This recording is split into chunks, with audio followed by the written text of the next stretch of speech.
বন্ধুরা আইপিএল এর নতুন সিজনের জন্য টাটা আইপিএল 2025 এর নিলাম সম্পূর্ণ হয়ে গেছে সৌদি আরবের জেদাতে। 24 এবং 25 নভেম্বর আইপিএল 2025 এর মেগা অকশন কন্ডাক্ট করা হয়, যেখানে 10টি ফ্র্যাঞ্চাইজি তাদের নতুন সিজনের জন্য তাদের সম্পূর্ণ দল তৈরি করে ফেলেছে। তাই এখন এই চ্যানেলে আইপিএল নিলামের পর প্রতিটি আইপিএল দলের নতুন সিজনের জন্য সম্পূর্ণ স্কোয়াড নিয়ে আমরা এক এক করে অ্যানালিসিস করতে চলেছি, যেখানে আমরা আলোচনা করতে চলেছি মেগা নিলামের মাধ্যমে প্রতিটি আইপিএল এর দল কোন কোন প্লেয়ারদের নিয়ে তাদের নতুন স্কোয়াড গঠন করেছে, কোন কোন প্লেয়ারদের তারা কত টাকা মূল্যে তাদের দলে নিয়ে এসছে, অকশনে কেনা প্লেয়াররা মোটেও সেই ফ্র্যাঞ্চাইজিটির জন্য ওয়ার্থ ইট কিনা, নিলামের পর কোন আইপিএল ফ্র্যাঞ্চাইজির নতুন স্কোয়াডের স্ট্রেংথ সবথেকে বেশি, সেই অনুযায়ী আমরা ভিডিও শেষে প্রতিটি আইপিএল দলকে রেটও করতে চলেছি। আর আজ আইপিএল অকশন সিরিজের দ্বিতীয় ভিডিওতে আমরা আলোচনা করতে চলেছি দিল্লি ক্যাপিটালস এর, যেখানে দেখতে চলেছি দিল্লি ক্যাপিটালস দল 2025 সিজনের জন্য কোন কোন ব্যাটার্স, অলরাউন্ডার এবং বোলারদের নিয়ে তাদের নতুন স্কোয়াড তৈরি করেছে। নতুন সিজনের জন্য ডিসি দলের স্কোয়াডে কোন কোন পজিটিভ এবং নেগেটিভ সাইড রয়েছে, সমস্ত কিছু আমি তোমাদের এই ভিডিওতে জানাতে চলেছি। তাই বন্ধুরা অবশ্যই ভিডিওটিকে স্কিপ না করে শেষ পর্যন্ত দেখতে থাকো। ক্রিকেট এবং আইপিএল রিলেটেড সমস্ত ধরনের আপডেট এবং অ্যানালিসিস ভিডিও সবার আগে এই চ্যানেলে পাওয়ার জন্য অবশ্যই চ্যানেলটিকে এখনই সাবস্ক্রাইব করে পাশের অল নোটিফিকেশনটিকে অন করে রাখো। বন্ধুরা অকশনের আগে দিল্লি ক্যাপিটালস দলের সবথেকে বড় হাইলাইট ছিল এই দলের রিটেনশন, যেখানে দিল্লি ক্যাপিটালস দল তারা নিলামের আগে মোট 4 জন প্লেয়ারকে তারা রিটেন করেছিল, যেখানে ডিসি দলের ম্যানেজমেন্ট তাদের পুরনো ক্যাপ্টেন ঋষভ পান্তকেই পুনরায় তাদের দলে আর রিটেন করেনি, যার ফলে দিল্লি ক্যাপিটালস দল তাদের ফার্স্ট রিটেনশন হিসাবে আকসার প্যাটেলকে 16 কোটি 50 লক্ষ টাকার মাধ্যমে রিটেন করে। কুলদীপ যাদবকে তারা দ্বিতীয় রিটেনশন হিসাবে 13 কোটি 25 লক্ষ টাকা দেয়। তৃতীয় রিটেনশন হিসাবে তারা South African middle order hard hitter player Tristan স্টাফকে 10 কোটি টাকা দিয়েছিল এবং তারা একজন আনক্যাপ প্লেয়ার হিসাবে অভিষেক পোরেলকে 4 কোটি টাকার মাধ্যমে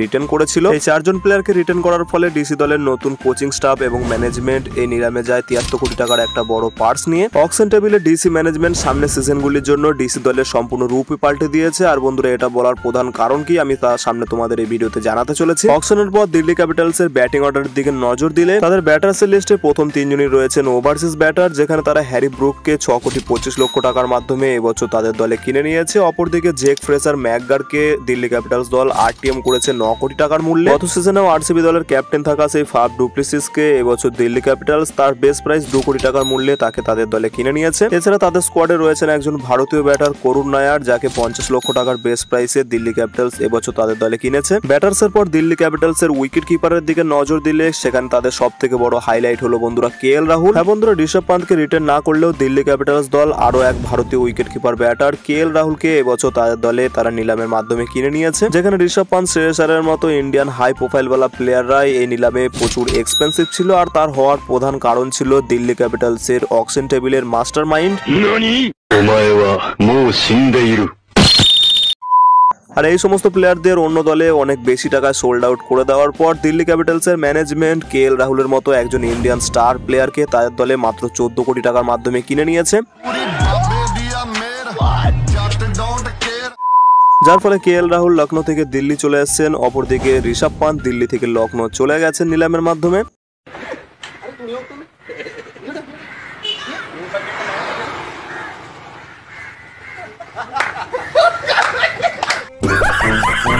কেএল রাহুল ছাড়া দিল্লি ক্যাপিটালস এর উইকেট কিপারের লিস্টে টেস্টান স্টাফস এবং অভিষেক পোরেলকে দিল্লি ক্যাপিটালস নিলামের আগে রিটার্ন করেছিল এবং আরো একজন ওভারসিজ উইকেট কিপার ডোনাভান ফেরারিয়াকে 75 লক্ষ টাকা বেস্ট প্রাইসের মাধ্যমে দিল্লি ক্যাপিটালস এবছর কিনে নিয়েছে। ব্যাটার্স এবং উইকেট কিপারের পর ডিসি দলের নতুন স্কোয়াডে অলরাউন্ডারের লিস্টে আকসার প্যাটেলকে তারা আগে থেকে রিটার্ন করেছিল। এছাড়া গত সিজনে লোয়ার অর্ডারে পাঞ্জাব কিংস এর হয়ে দুর্দান্ত খেলা সেই আশুতোষ শর্মাকে ডিসি দল এবছর 3 কোটি 80 লক্ষ টাকার মাধ্যমে তাদের দলে কিনে নিয়েছে। সামির রিজভির মতো একজন আপকামিং স্টারকেও তারা মাত্র 95 লক্ষ টাকার মাধ্যমে তাদের দলে কিনে নিয়েছে। ভারতীয় আনক্যাপ্ট অলরাউন্ডার বিপরাজ নিগমকে তারা 50 লক্ষ টাকা, মাধব তিওয়ারিকে 40 লক্ষ টাকা, ত্রিপুর্ণা বিজয়কে 30 লক্ষ টাকা, অজয় মন্ডলকেও 30 লক্ষ টাকা, মানবেন্দ্র কুমারকে 30 লক্ষ টাকা, এছাড়া দর্শন নালকান্ডের রূপে আরো একজন অলরাউন্ডারকে 30 লক্ষ টাকার মাধ্যমে তাদের দলে কিনে নিয়েছে। অলরাউন্ডারের পর ডিসি দলের নতুন বোলিং লাইন আপে যে সমস্ত বোলাররা রয়েছে সেখানে তারা কুলদীপ যাদবকে আগে থেকে রিটার্ন করেছিল। এছাড়া নিলামের সময় তারা মুকেশ কুমারকে 8 কোটি টাকা দিয়ে পুনরায় তাদের দলে আরটিএম কার্ডের মাধ্যমে নিয়ে এসেছে। এছাড়া এই নিলামের মাধ্যমে টি নটরাজনের মতো একজন ভারতীয় দুর্দান্ত লেফট আর্ম পেসারকে তারা 10 কোটি 75 লক্ষ টাকার মাধ্যমে তার দলে কিনে নিয়েছে। এমনকি বন্ধুরা নিলামের সময় ডিসি ম্যানেজমেন্ট এবছর তাদের সব থেকে বড় ওভারসিজ প্লেয়ার হিসাবে মিচেল স্টারকে তাদের দলে মাত্র 11 কোটি 75 লক্ষ টাকার মাধ্যমে কিনে নিয়েছে। হ্যাঁ বন্ধুরা, যেখানে গত বছর কেকেআর দল তাকে 25-26 কোটি টাকা দিয়েছিল, সেখানে এবছর দিল্লি ক্যাপিটালস দল মাত্র 11 কোটি 75 লক্ষ টাকা দিয়ে মিচেল স্টার্কের মতো একজন দুর্দান্ত বোলারকে তাদের দলে সাইন করেছে। এছাড়া মিচেল স্টার্কের একজন ব্যাকআপ ওভারসিজ পেসার রূপে তারা দুষ্মন্ত চামিরাকে তার বেস প্রাইস 2 কোটি টাকার মাধ্যমে কিনেছে। এই 5 জন বোলার ছাড়া আরো একজন ভারতীয় অভিজ্ঞ পেসার রূপে মোহিত শর্মাকেও ডিসি দল এবছর তাদের দলে 2 কোটি 20 লক্ষ টাকার মাধ্যমে কিনে নিয়েছে। অকশনের পর ডিসি দলের নতুন স্কোয়াডের সম্পূর্ণ অ্যানালিসিস করলে তাদের পজিটিভ সাইড হলো ডিসি দল তারা নিলামের আগেই 4 জন দুর্দান্ত প্লেয়ারকে তার দলে রিটেন করেছিল। এমনকি বন্ধুরা নিলামে একটা মোটা পার্স নিয়ে নামা সত্ত্বেও নিলামের সময় দিল্লি ক্যাপিটালস দল বেশিরভাগ মার্কি প্লেয়ারদেরই টার্গেট করার পরেও তারা মার্কি প্লেয়ারদের কেনেনি। সেই সমস্ত বড় মার্কি প্লেয়ারদের অন্যান্য দলে অনেক বেশি টাকায় বিক্রি করে দেওয়ার পর তারা কেএল রাহুল, মিচেল স্টার্কের মতো বড় প্লেয়ারদের অনেক কম টাকায় তারা তাদের দলে কিনে নিয়েছে, যার ফলে ঋষভ পান্ত চলে যাওয়ার পরেও ডিসি দলের নতুন ক্যাপ্টেন্সি ক্যান্ডিডেট অবশ্যই আকসার প্যাটেলের সাথে কেএল রাহুলও হয়ে গেছে। ব্যাটিং অর্ডারে তারা জেক ফ্রেজার ম্যাকগার্কের মতো অত্যন্ত হার্ড হিটার ব্যাটারকে পুনরায় তাদের দলে আরটিএম কাট করে নিয়ে এসছে। নতুন সিজনে কেএল রাহুল, জেক ফ্রেজার ম্যাকগার্কদের সাথে তাদের মিডল অর্ডারে টিস্টান স্টাফস, অভিষেক পোরেল, হ্যারি ব্রুক, আশুতোষ শর্মাদের মতো অত্যন্ত দুর্দান্ত প্লেয়াররা ফিরোজা কোটলার মতো ছোট স্টেডিয়ামে অত্যন্ত ভয়ঙ্কর হতে পারে। নতুন সিজনে দিল্লি ক্যাপিটালসের বোলিং লাইন আপেও আকসার প্যাটেল, কুলদীপ যাদবের মতো দুজন